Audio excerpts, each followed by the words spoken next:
Why don't governments like Bitcoin? Because you can't print more of it. A little humor to kick off our journey into the world of decentralized currency.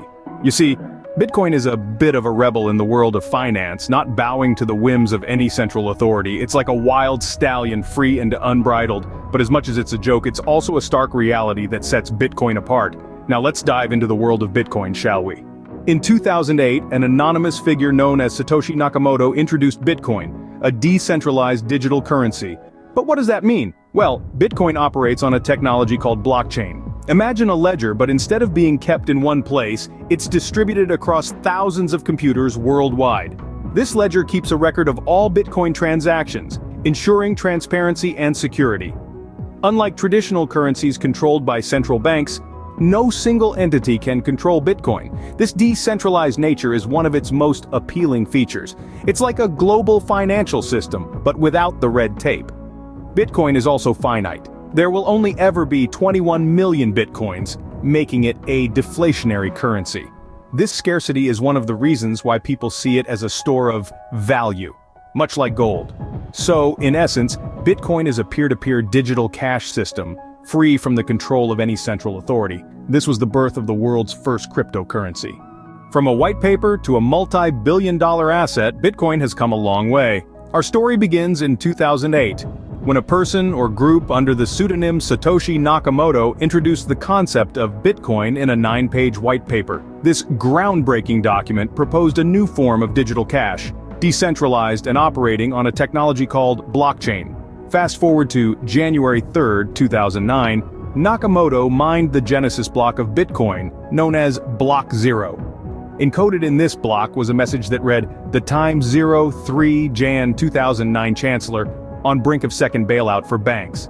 This was a headline from the Times newspaper, highlighting the financial instability of the time and underlining the need for a more trustworthy system, like Bitcoin.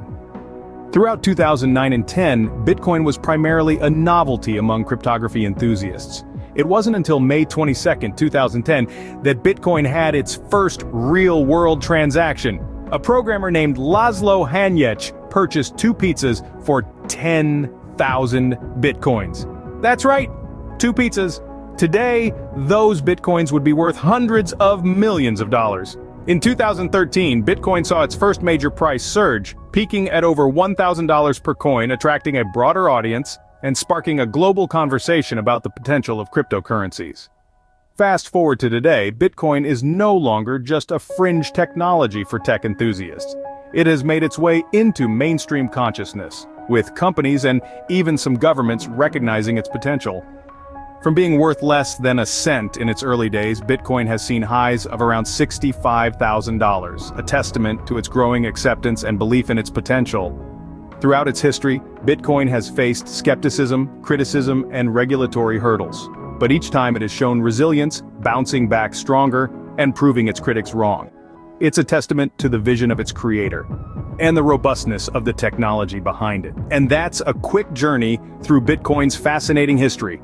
From a mysterious creator to a digital revolution, Bitcoin's story is as complex and captivating as the technology itself.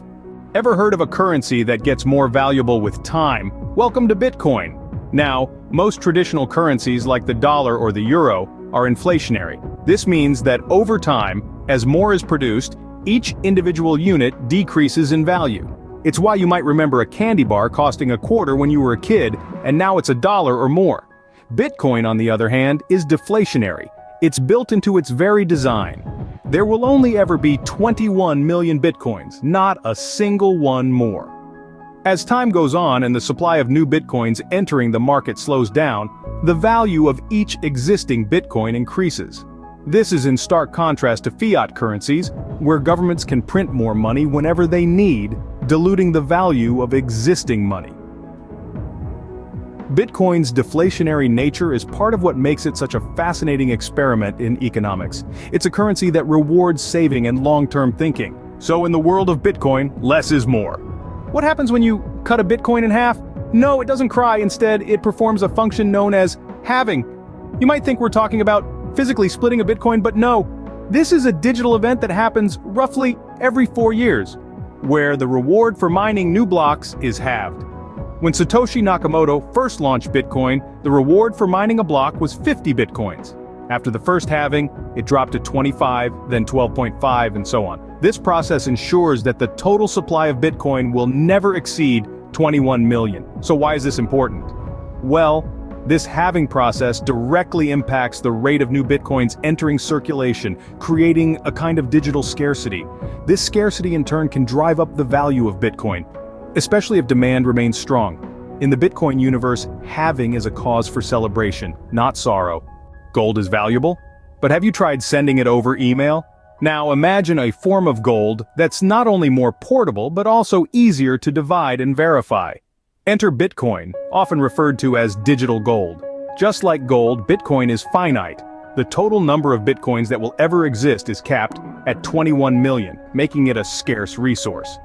But unlike gold, Bitcoin can be sent anywhere, anytime, in any amount with just a few clicks. This ease of transferability adds a layer of convenience that physical gold simply cannot compete with. Furthermore, Bitcoin is also a reserve of value. Its decentralized nature, combined with its scarcity, make it a hedge against inflation. Even in times of financial instability, Bitcoin remains unaffected by the whims of government policies or the traditional financial system. So, in a world where digital is the new norm, Bitcoin is the new gold. Bitcoin, redefining the concept of gold since 2009. Timing the market is tough, but Bitcoin gives us some clues. Now, if you're wondering when to buy Bitcoin, there are several metrics that can guide you. One of these is the market value to realized value ratio, commonly known as the MVRV ratio. MVRV is a measure of Bitcoin's market cap compared to its realized cap.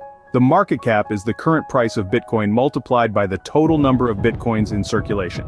The realized cap, on the other hand, is the value of all Bitcoins at the price they were last moved.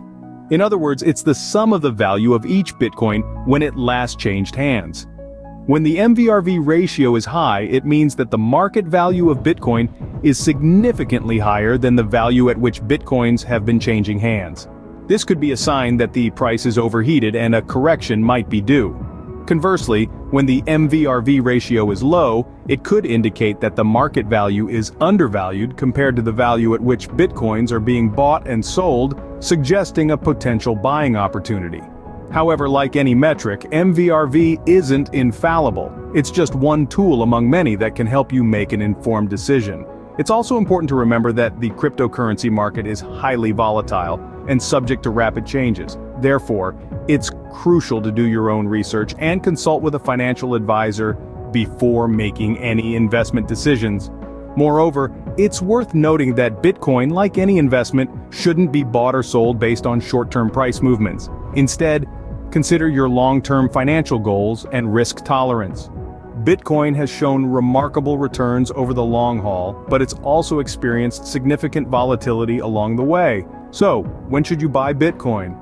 Well, the best time might be when you've done your homework, understand what you're investing in, and are prepared to hold on to your investment for the long term, regardless of short-term price fluctuations. Remember, in the Bitcoin market, patience is a virtue. What's next for Bitcoin? Well, if we knew, we'd be on a yacht right now. As we gaze into the crystal ball of the cryptocurrency world, we can only speculate on what the future of Bitcoin holds. Some predict an exponential rise, while others forecast a crash. But let's remember, Bitcoin has always been a roller coaster ride.